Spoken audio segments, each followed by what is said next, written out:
You know, we're all chasing some version of success. We think it's about having more talent, a higher IQ, or maybe just better resources. But what if the single biggest key to unlocking your potential is a belief you can literally change right now? Well, that's the heart of psychologist Carol Dweck's groundbreaking work on mindset. An idea so simple but so powerful, it can truly reshape your entire life. So let's start with a question we've all wondered about. Are champions born or are they made? Is greatness just a genetic lottery ticket? You either have it or you don't? Or is it something that's forged in the fire through sheer effort and determination? For a long time, we've debated this, but Dweck's research just flips the whole question on its head.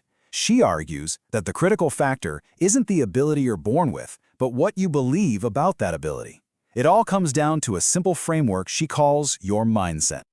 So, what is this mindset thing exactly? Well, Dweck discovered that, at its core, it really just boils down to one of two fundamental beliefs about where our abilities even come from. Okay, so here's the split. On one side, you've got the fixed mindset. This is the belief that your talent is kind of like a locked box. You have a certain amount, and that's pretty much it. But on the other side, there's the growth mindset.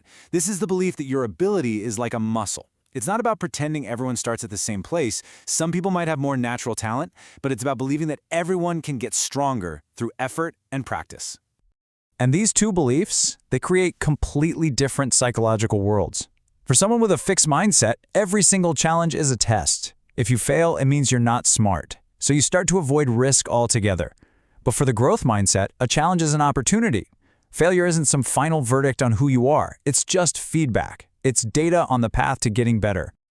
Now, this all sounds pretty good in theory, right? But does it actually hold up in the real world? When the stakes are high, let's take a look at the evidence.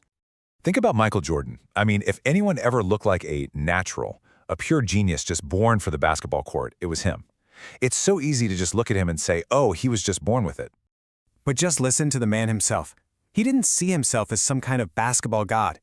He saw failure as the very reason for his success. Every single missed shot was just more data for him to learn from. That right there is a pure growth mindset in action. Okay, now let's go from the basketball court to the classroom.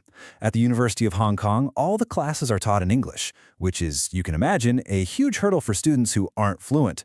So to help them out, researchers offered a special English improvement course. And the results were absolutely staggering. The students with a growth mindset, they jumped at the chance to get better. But the ones with a fixed mindset, they flat out refused. Now think about that for a second. They would rather risk their entire university career than admit they had a weakness and have to work on it. And this isn't just about sports or school. When NASA's picking astronauts, you know what they do? They don't look for people with perfect records. In fact, they actively look for candidates who have failed and recovered. Why? Because they know that in space, resilience is way more valuable than perfection. They are literally selecting for a growth mindset. So if our mindset is this critical, where does it even come from? Well, the answer is pretty surprising, and it has everything to do with something as simple as how we give praise. So let's just walk through one of Dweck's most famous experiments. First, a bunch of fifth graders took a pretty simple test. Afterwards, the researchers praised them in one of two ways. Group A was told, "Wow, you must be really smart at this." Group B was told, "Wow, you must have worked really hard." Then came the crucial part. They were offered a choice for the next test. So, what do you think happened? Who chose the harder test? The kids praised for being smart, or the kids praised for their effort? Who was more willing to actually take on a real challenge? It wasn't even close. The kids who were praised for working hard overwhelmingly chose the harder problem. They actually wanted to learn. But the smart kids, most of them chose the easy test.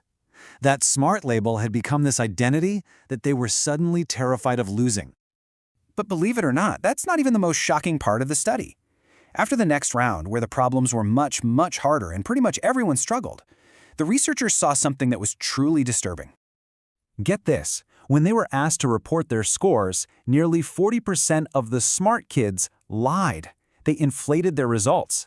The praise that was supposed to build their confidence actually created a fear so intense that they chose to lie rather than admit they struggled. It made the very idea of having a flaw completely intolerable. Okay, this might all be sounding a little bleak, right? Especially if you're recognizing some of that fixed mindset thinking in yourself.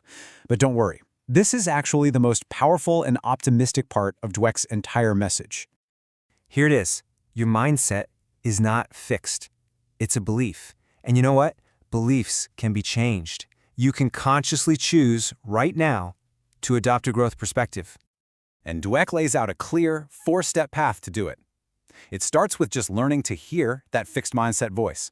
You know, the one that whispers, "Don't try that, you might look stupid." Step 2 is recognizing that you have a choice. You don't have to listen to that voice.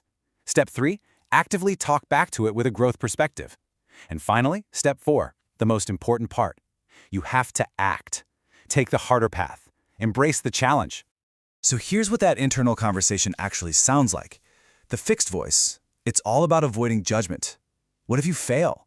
But the growth voice, it's all about embracing the process. Most successful people have failed along the way. It's this simple shift from asking, "Am I good enough?" to asking, "How can I get better?" And that tiny little reframe, it changes absolutely everything. So ultimately, the most important takeaway is this. Your potential isn't some number carved in stone. It's this vast, unknown territory that you can only discover through effort, through challenge, and yes, through failure. So the next time you face a hurdle, just ask yourself a simple question. Is this a wall that's stopping me, or is it the first step of a staircase? The choice and the incredible future it unlocks is entirely yours.